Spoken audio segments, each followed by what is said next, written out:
It's the early hours of this morning, and a tank shell has just hit Nasser Hospital in Khan Yunis. The medical staff are in a desperate struggle to save the patients. The smoke's not cleared, there's nowhere to hide, but they keep going. Dr. Mohammed Harara is filming.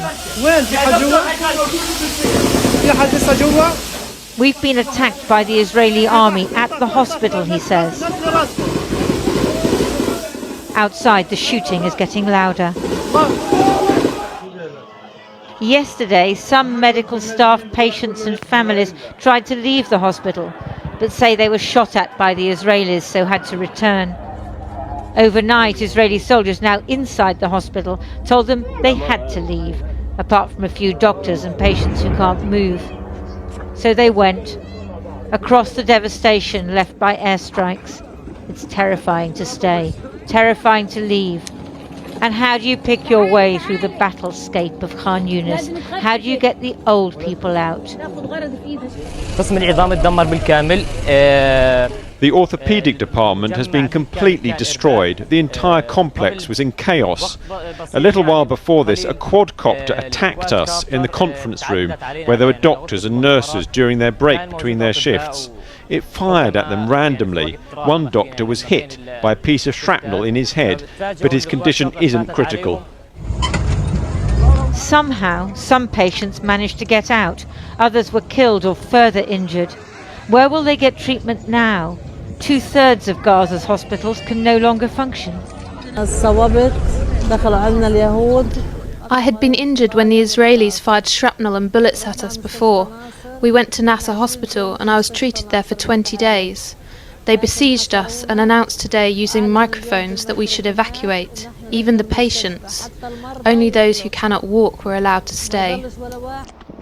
The Israel Defense Force today put out helmet cam footage of their operations in Khan Yunis. Released hostages have said they were held at Nasser Hospital, and the IDF may have been hoping to find more, or their bodies.